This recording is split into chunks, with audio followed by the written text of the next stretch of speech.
I november 2025 underskrev den amerikanske præsident Donald Trump en lov, der tvang Justitsministeriet til noget hidtil uset: at frigive millioner af hemmelige dokumenter om Epstein. Filer, som regeringen havde tilbageholdt i årevis, hvis ikke årtier. Disse filer indeholdt navne, steder, datoer og tusindvis af billeder og videoer, e-mails og et netværk af forbindelser, der strakte sig over 2 årtier mellem en mand og nogle af verdens mest magtfulde personer. Den 30. januar 2026 den amerikanske regering udstedte mere end 3 millioner dokumenter på én gang. Det er den største i en række udgivelser, der begyndte i december 2025. Men filerne rejste flere spørgsmål, end de besvarede. Det mest fremtrædende spørgsmål er, hvordan en mand var i stand til at forblive beskyttet i mere end et årti. Og hvem beskyttede ham? Og hvorfor døde han, før han kunne tilstå? Denne video, mine venner, er ikke en gennemgang af en sag, som tiden har glemt, men et dyk ned i en levende sag, hvis fulde tråde stadig er ukendte. I dag starter vi fra det egentlige begyndelsespunkt, fra det første offer, der turde tale højt. Hvis det snart er sengetid for dig, vil jeg råde dig til ikke at fortsætte denne historie, for du vil ikke kunne sove, før du har hørt den til ende sammen med os.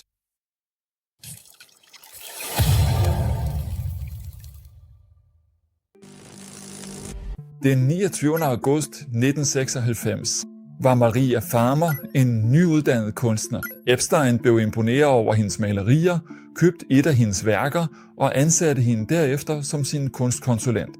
Men det varede ikke længe, før hun indgav en anmeldelse til New York-politiet, hvor hun anklagede Epstein og Maxwell for chikane og trusler. Politiet henviste sagen til FBI. Klagerapporten blev officielt registreret den 3. september 1996. Men I kan ikke forestille jer, hvad der skete. Helt enkelt. Ingen ringe, og der blev aldrig efterforsket sagen. Hendes historie forblev ukendt indtil 2019, hvor hun afgav en delvis erklæring ved en føderal domstol. Og i 2025 blev hendes gamle klagedokument endelig frigivet. Klagen, som hun havde indgivet i 1996, dette bekræftede, at hun var den første til at advare myndighederne år før offentliggørelsen. Men hvordan er vi kommet hertil? Og hvordan begyndte historien? Og hvordan blev Epstein opdager? I 2005 en mor anmeldte sin 14-årige steddatter til politiet i Palm Beach. Hun blev ført til Epsteins hus og betalte for chikanen og overgrebene. Selvfølgelig udnyttede din lille pige. Denne anmeldelse åbnede en officiel efterforskning, men efterforskerne opdagede senere, at det, der skete, ikke var en enkeltstående hændelse, men en række forbrydelser, hvor mindst 35 piger blev identificeret med lignende mønstre mellem 2002 og 2005. Der blev rejst en tiltale med 32 klager mod Epstein og hans ansatte, som omfattede logning af mindreårige og menneskehandel. Men chokket var ikke slut endnu. På tidspunktet for retssagen i 2007, en 53-siders tiltale, skulle have rejst anklager mod Epstein, der kunne have givet ham livsvarigt fængsel. Men chokket var, at denne tiltale bare blev lagt direkte i skuffen. Helt enkelt. I stedet underskrev anklageren Alexander Acosta en aftale om ikke at retsforfølge. Forestil jer, at en person, der har chikaneret og overgrebet sig på mere end 35 mindreårige piger, får en aftale om ikke at blive retsforfulgt af anklageren. Men det mærkeligste er stadig på vej i historiens detaljer. Det vigtige er, at Epstein kun er kendt sig skyldig i 2 anklager på lokalniveau. Så dommen blev 13 måneder med løsladelse 16 timer om dagen.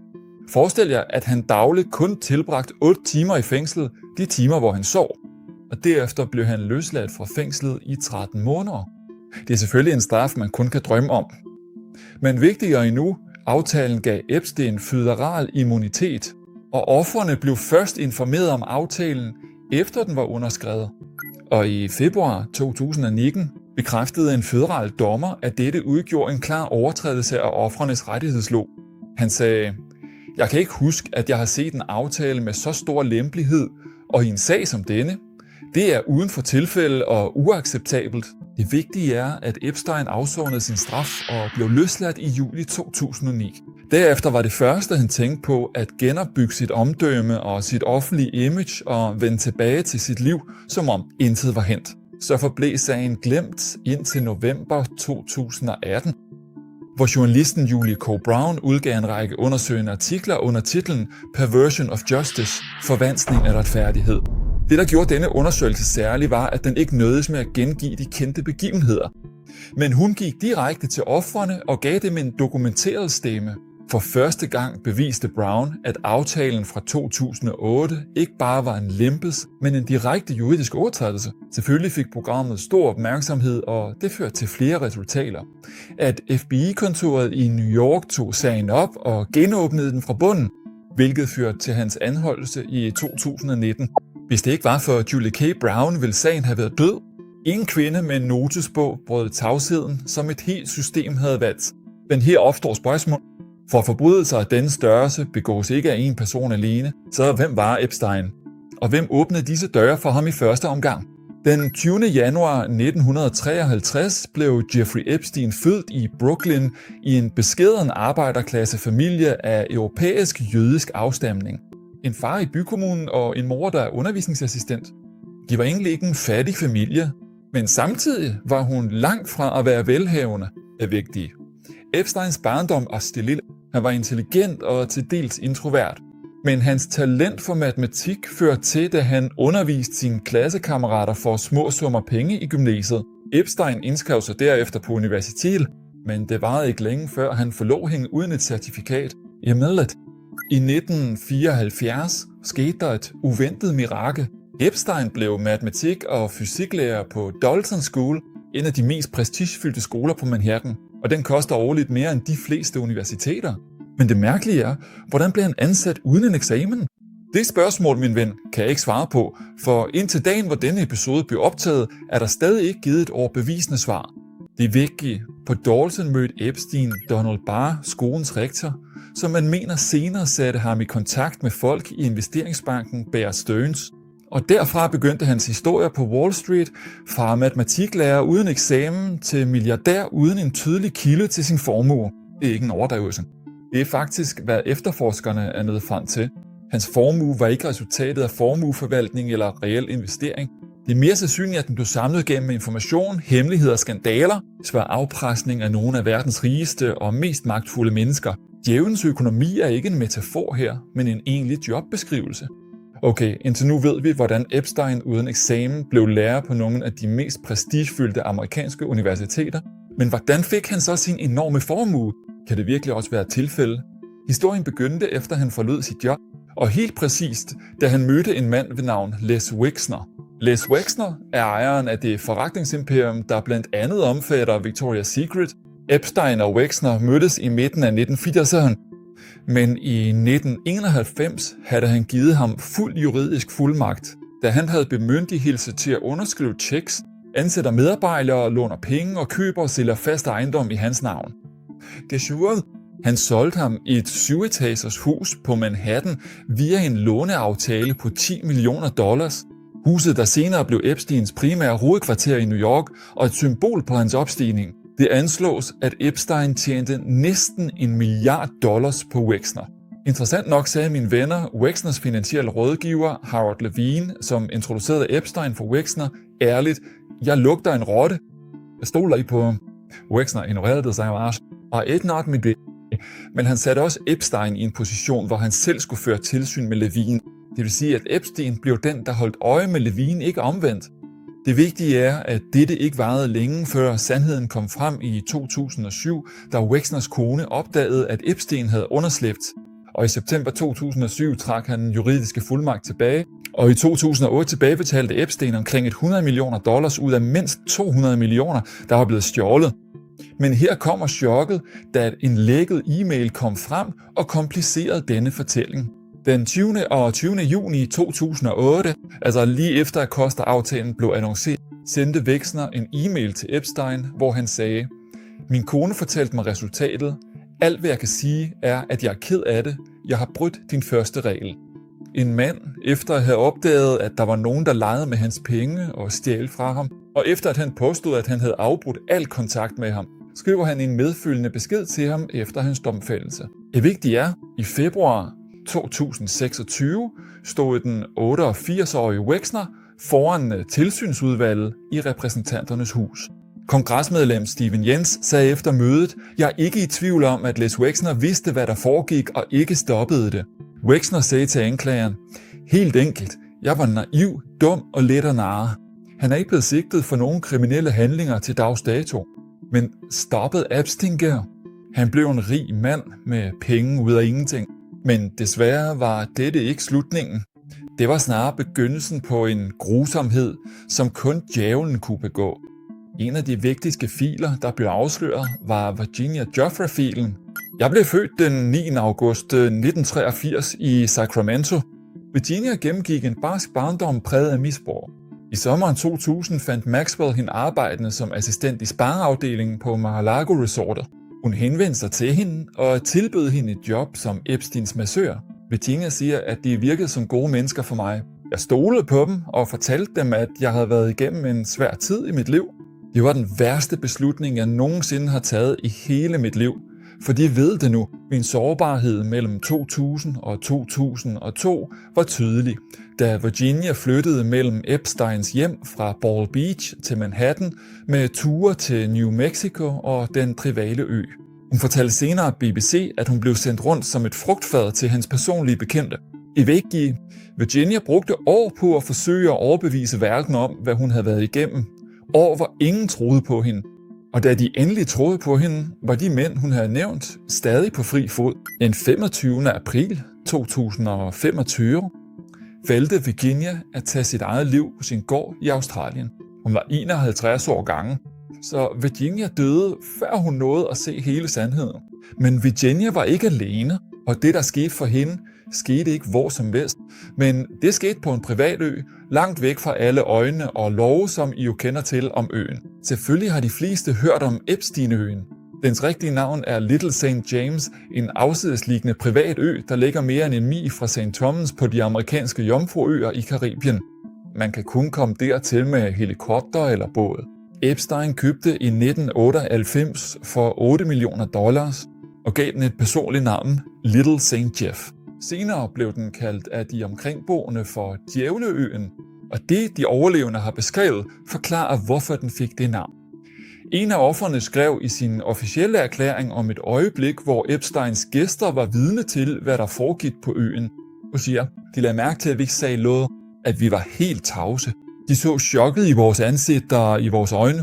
De var vidne til, at vores sjæle og kroppe var tynget af frygt, og de gjorde ingenting. Og i marts 2026, når filerne dukker op, en af de overlevende sagde også, han kunne lide frygten i vores øjne. Dette var en bogstavelig beskrivelse af, hvad der steg. I december 2025 offentliggjorde House Oversight Committee billeder inden fra køkkenøen, der viste soveværelser, poolområdet og et rum med en tandlægestol. Som sædvanligt med Epstein er der selvfølgelig ingen forklaring på noget. Vi ved ikke, hvilken rolle tandlægestolen spillede på øen. En anden vigtig ting på øen var en mærkeligt formet bygning, der lå ud til den sydvestlige kyst. En kubeformet struktur med blå striber. De officielle dokumenter beskrev den som en musikpavillon, og på toppen stod en statue af den græske gud Poseidon, havets gud ifølge deres tro. Bygningen kombinerer både hedenske og kristne symboler på en gang, da designeren, der byggede den, afslørede chokerende detaljer. Normalt sidder låsen på døren, vi går ind af, på indersiden. Men i denne bygning sad hovedlåsen på ydersiden af døren, hvilket vil sige, at den er designet til at holde dem, der er inde, ej til at forhindre adgang udefra. Interiørbilleder viser et loft malet i form af en overskyet himmel. Nedenfor er et vægmaleri med dyr og planeter. Hvad angår dens betydning, er den endnu ikke blevet forklaret. Lad os vende tilbage til Epsteins hovedpartner. Selvfølgelig gjorde Epstein ikke det der i en. Han havde faktisk en vigtig partner ved navn Maxwell. Hun blev født den 25. december 1961 i Paris. Hun var den yngste af Robert Maxwells børn, den britiske milliardær og ejer af medieimperiet. Hendes forhold til Epstein begyndte umiddelbart efter hendes fars død i 1991. Hun kom til ham i et øjeblik sammenbrud, en arving uden en reel arv. Men hun var ikke bare en romantisk partner. Hun var faktisk det sociale fundament for hele systemet. Hendes navn, hendes britiske accent, hendes kendskab til de europæiske aristokratiske kredse. Alt dette gav Epstein en troværdighed, han aldrig ville have opnået alene. Ifølge retsdokumenter betalte Epstein hende næsten $30 millioner mellem 1999 og 2007, og efter at sagen blev afsløret, blev hun fængslet få måneder efter Epstein, da hun blev anholdt i juli 2020 efter flere måneders skjul. Hun blev stillet for retten i november 2021, hvor juryen afsagde en dom om skyld i 5 anklager under retsmødet i Manhattan. Maxwell sagde, at Epstein var en manipulerende, snu og dominerende mand, og hun udtrykte sin beklagelse over alt det, ofrene havde gennemgået. Anklagerne mente, at dette var et fuldstændigt fravær af ægte anger, og i 2022 dømte dommer Alison Nathan hende til 20 års fængsel samt en bøde på $750.000. For nylig, i februar 2026, stod hun foran tilsynsudvalget i repræsentanternes hus, men hun påberåbte sig det 5. forfatningstillæg, som fritager hende for at svare, og nægtede at afgive en erklæring. Og hun sagde, at hun var villig til at vidne, hvis Trump gav hende benådning. Hendes advokat sagde, at hun blev spurgt om næsten 100 forskellige personer, og at hun ikke skjulte noget. Men indtil nu har hendes vidneudsagn ikke ført til nogen nye retsforfølgelser. En af de overlevende stod foran hende i retten og sagde direkte til hende, "Du har knust mig på måder, der ikke kan beskrives, men du kunne ikke knuse min sjæl." Men kære det var ikke det eneste sted. De store navne, der ændrede vores forståelse af, hvordan magt fungerer, var et helt andet sted. Blandt de største personer, hvis navn har været forbundet med Epstein, var selvfølgelig præsident Donald Trump, den nuværende præsident for Amerikas Forenede Stater. Trump og Epsteins venskab begyndte i slutningen af 1980'erne. De var faktisk naboer. De fløj sammen på Epsteins privatfly flere gange, og det var selvfølgelig dokumenteret i flyjournalerne. I 1992 holdt Trump en fest i Mar-a-Lago og inviterede NBC til at filme den. Selvfølgelig blev det offentliggjorte bånd af Epstein og Trump, der griner sammen, spredt som en steppebrand i medierne. I 2002 sagde Trump til New York Magazine, "Jeg har kendt Jeffrey i 15 år. En vidunderlig mand og meget behagelig at snakke med.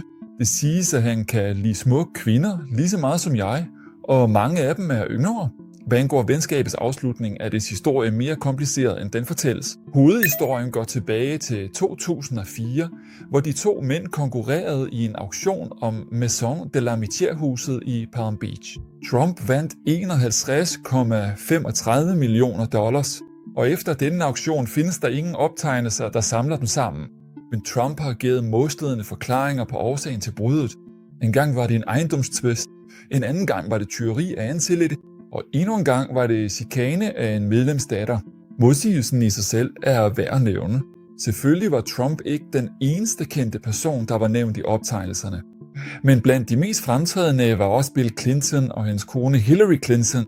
Deres forhold til Epstein begyndte i 1990'erne, efter at Epstein donerede $10 millioner til White House Historical Association i 1993. Han og Maxwell deltog i en donorfest arrangeret af Clinton og førstedame Hillary. Faktisk, besøgsregistre viser, at Epstein besøgte Det Hvide Hus mindst 17 gange mellem 1993 og 1995, efter at Clinton forlod præsidentposten i 2001. Deres forhold fortsatte inden for rammerne af et velgørenhedsarbejde. Epstein lånte Clinton sit privatfly til Clinton Foundation-rejser mellem 2002 og 2003. En af de bemærkelsesværdige ting ved dette fly er dets navn, Lolita Express. Ordet, mine venner, er taget fra den russiske forfatter Vladimir Nabokovs roman, udgivet i 1955, og det er en roman om en voksen mand, der bliver sygeligt besat af en lille pige. Dette navn er blevet forbundet med vestlig kultur på en måde, der ikke kan misforstås. Så hvem var det egentlig, der gav sit fly netop dette navn? Og hvorfor? Et spørgsmål, der ikke lå besvaret. Men flyjournalerne viser modstridende tal, da Clinton siger, at det kun var 4 ture mellem 2002 og 2003, men flyjournalerne viser mellem 17 og 20 ture, da Clinton optræder i Epsteins optegnelser og også blev set på øen. Men en af de mest fremtrædende personer, der blev set på billederne, mens han begik forbrydelserne, var prins Andrew. Kan I huske Virginia, som vi talte om i begyndelsen af historien? Hun påstod, at Epstein og Maxwell tvang hende til at mødes med prins Andrew 3 gange i begyndelsen af det nye årtusinde, da hun var 17 år gammel. Selvfølgelig nægtede prins Andrew kategorisk og sagde, at han slet ikke kan huske nogensinde at have mødt hende.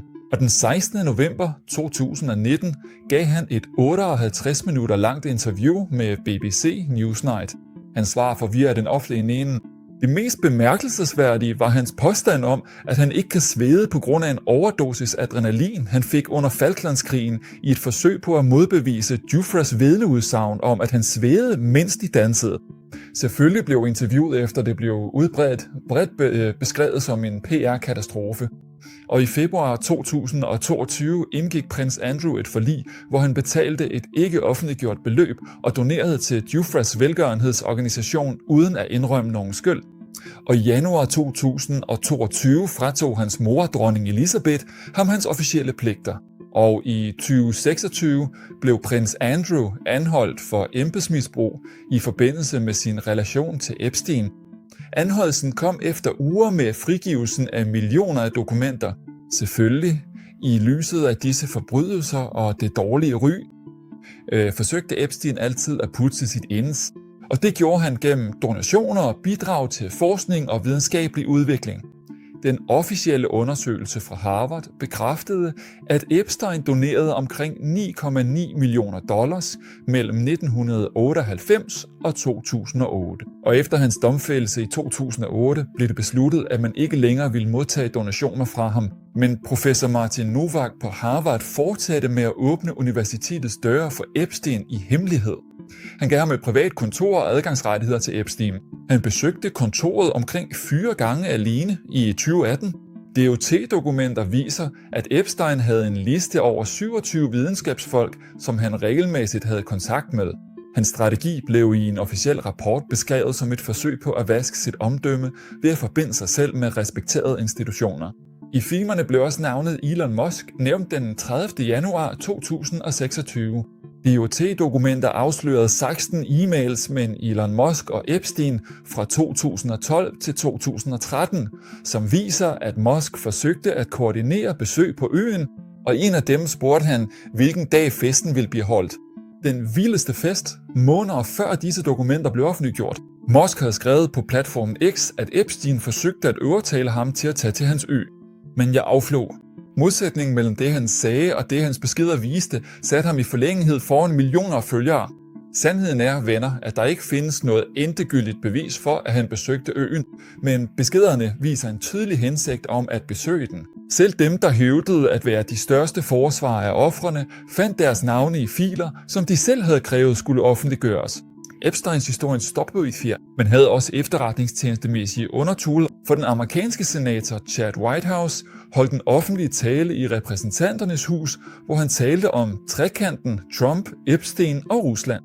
Han påpegede, at Epsteins netværk flere gange havde berøring med Rusland. Og der er også påstande om hans forbindelse til den israelske Mossad, og denne tråd stammer hovedsageligt fra journalister og uafhængige efterforskere, og ingen officiel regering har efterforsket det. Og det alene er et ubesvaret spørgsmål. Så kom 2019, og Epstein blev arresteret, og her skulle alt have ændret sig. Men sandheden var, at det var et dødsfald, hvis detaljer stadig rejser spørgsmål, som ingen endnu har besvaret.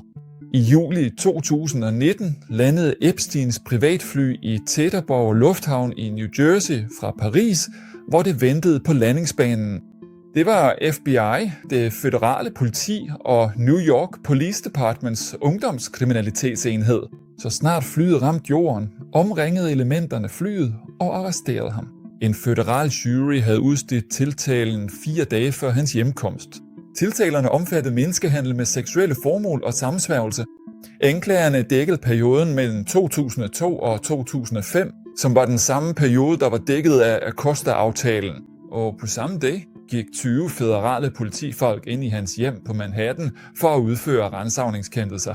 Og den 18. juli afviste dommer Richard Berman anmodningen om løsladelse mod en kaution på $100 millioner og beskrev ham som en reel fare for samfundet, og han kunne få en straf på op til 45 år. Retssagen virkede denne gang reel, så kom den 23. juni, og det der skete den dag er stadig genstand for debat den dag i dag. Klokken 1:27 den 23. juli, vagten på alarmen i Florian Riviera, Epstein blev fundet næsten bevidstløs på gulvet i sin celle og mærker på hans hals. Vagten skrev i sin rapport: Han satte sig på sin sind. Han begyndte at fortælle mig, at hans cellekammerat havde forsøgt at dræbe ham. Hans cellekammerat var Nicolas Tartagliini. En tidligere politibetjent sidder varetægtsfængslet og afventer retssag i forbindelse med drabet på 4 personer. Nicolas' beretning er, at han sov. Han følte noget ramme hans fod. Han løftede låget og fandt Epstein siddende i hjørnet med åbne øjne og upåvirket. Så bankede han på celledøren og bad om hjælp. Og i et officielt interview den 31. juli træk Epstein fuldstændig sin anklage tilbage og sagde, der er ikke noget problem mellem mig og Nicolas. Og han forklarede hændelsen med, at han ikke havde sovet i næsten 20 dage. Fængslets interne undersøgelse frikendte Nicolas og klassificerede hændelsen som et selvmordsforsøg. Epstein blev derefter ført til observationsrummet.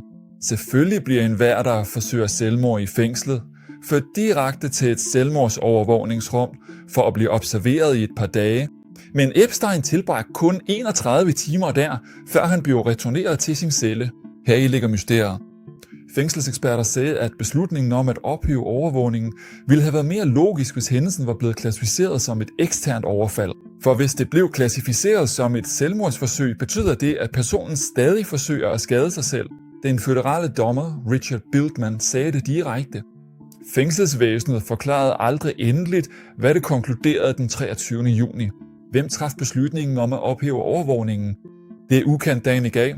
Klokken 22.39. Den 9. dag i august 2019. Overvågningskameraer viser en person iført orange tøj på vej mod Epsteins celle.